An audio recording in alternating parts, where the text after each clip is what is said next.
Hello and welcome back to our brighter minds evening wrap up. So आज की market में हम देखेंगे तो आईपीओ मार्केट जो है वो काफ़ी रेड हॉट है। प्राइमरी मार्केट के अंदर में इस वीक के अंदर में एक्टिविटी जो है वो काफ़ी तेज़ है। आज 2 आईपीओ लिस्ट हुए जिनकी बम्पर लिस्टिंग हुई। अगर हम एक्जिकॉम टेली सिस्टम की बात करें तो 87% अप लिस्ट हुआ, और अगर हम प्लैटिनम इंडस्ट्री की बात करें तो 34% अप लिस्ट हुआ, जो कि काफ़ी स्ट्रॉन्ग गेन है जिस तरीके से ब्रॉडर मार्केट का सेंटिमेंट अभी चल रहा है। इस वीक में और भी काफ़ी सारी आईपीओज़ जो हैं वो लाइंड अप है। अगर हम देखें तो आरके सामी का आईपीओ चल रहा है जिसका आज दूसरा दिन था। आईपीओ को काफ़ी स्ट्रॉन्ग रिस्पांस मिला है। कंपनी जो है इंटीग्रेटेड मार्केटिंग कंपनी है, उसके अकॉर्डिंगली अगर हम देखें तो 4x का सब्सक्रिप्शन हुआ है। जेजी केमिकल का आईपीओ भी आज ओपन हुआ है। कंपनी जो है वो तकरीबन 251 करोड़ रुपीज़ रेज कर रही है, जिसके अंदर 165 करोड़ जो है वो फ्रेश इशू है, यानी कि ये पैसा जो है कंपनी को मिलेगा एंड रिमेनिंग जो है वो ओएफएस है। कंपनी ये आईपीओ जो ला रही है उसका ऑब्जेक्टिव जो बीडीजे ऑक्साइड्स उनका एक सब्सिडरी है उसके अंदर इन्वेस्टमेंट के लिए ला रही है। उसके ऊपर जो डेट हैं कंपनी के ऊपर उसको रीपेमेंट्स के लिए ला रही हैं। जेजी केमिकल अगर हम कंपनी के बिज़नेस की बात करें तो ये इंडिया की one of the largest manufacturer है जिंक ऑक्साइड की। तकरीबन 30% का मार्केट शेयर है इस कंपनी के पास।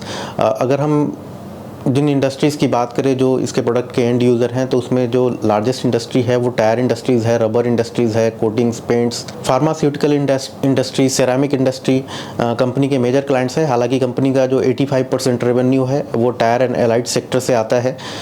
इसके अलावा अगर हम देखें तो कंपनी जिंक गैस जो है, जो बाई प्रोडक्ट है, उसको मार्केट में सेल भी करती है। अगर हम वैल्यूएशन के पर्सपेक्टिव से ये बात करें तो कंपनी ने अपनी आईपीओ जो है अपर प्राइस बैंड पे तकरीबन 29x FY24 के अर्निंग पे प्राइस्ड किया है।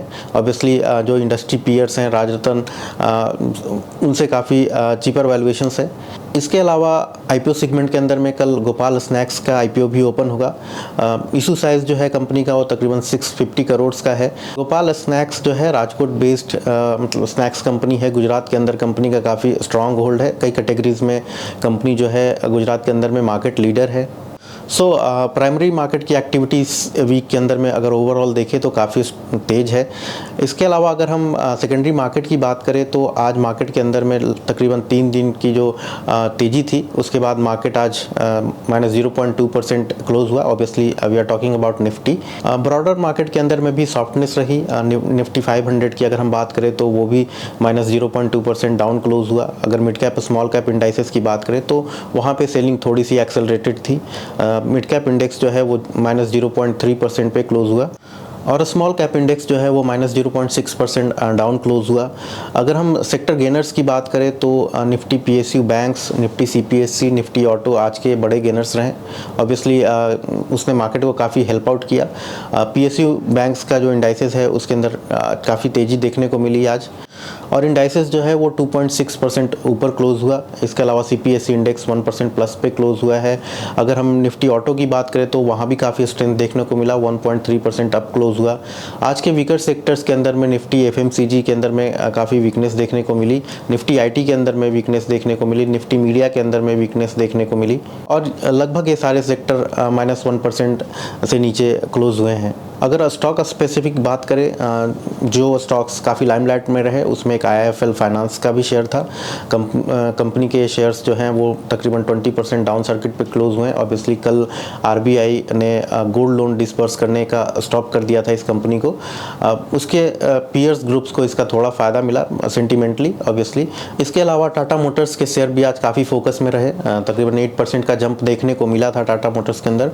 कंपनी ने कल अपने सीवी और पीवी डिवीज़न को सेपरेटली लिस्ट करने की बात कही थी, हालांकि स्टॉक जो है वो 4% प्लस पे क्लोज हुआ।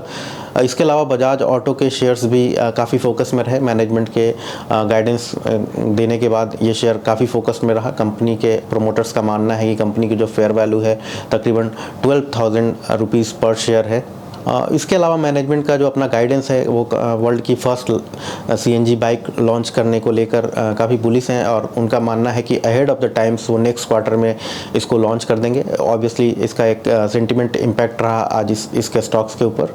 इसके अलावा मैकडोनल्ड्स इंडिया के शेयर्स में भी एक तेज़ी रही बिकॉज फसाई से उनको जो चीज़ की कंट्रोवर्सी थी मुंबई के अंदर में, महाराष्ट्र के अंदर में, वो उसको क्लियरेंस मिला और स्टॉक्स जो है वो फोकस में रहा।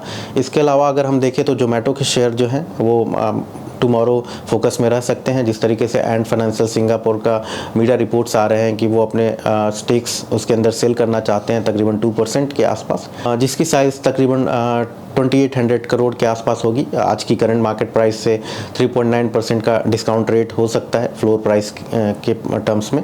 इसके अलावा बॉन्ड मार्केट के अंदर में भी काफ़ी बड़ी न्यूज़ आई। इंडिया ब्लूमबर्ग की तरफ से ये न्यूज़ आया। ब्लूमबर्ग जो है इंडिया को ईएम बॉन्ड इंडेक्स के अंदर में जनवरी 31 2025 से ऐड करने की बात कही, जिसकी वजह से हमने आज देखा कि पीएसयू बैंक इंडेक्स काफ़ी फोकस में रहा। अगर हम ग्लोबल मैक्रो की बात करें तो आज मॉर्निंग के अंदर में चाइना की तरफ से एक काफ़ी बड़ा डेटा आया जहां पे उन्होंने अपने ग्रोथ का प्रोजेक्शंस जो है, जो टारगेट है वो तकरीबन 5% के आसपास का दिया है, जो कि लास्ट ईयर के ग्रोथ टारगेट के सिमिलर ही हैं। ऑब्वियसली जो इन्फ्लेशन का उन्होंने टारगेट दिया है वो 3% के आसपास है और वो भी लास्ट ईयर से अनचेंज्ड है। आज की हमारी मार्केट रैपअप में इन्हीं चीज़ों को समराइज़ किया गया है। Thank you for watching and have a good day. Investment in securities market are subjected to market risks. Read all the related documents carefully before investing.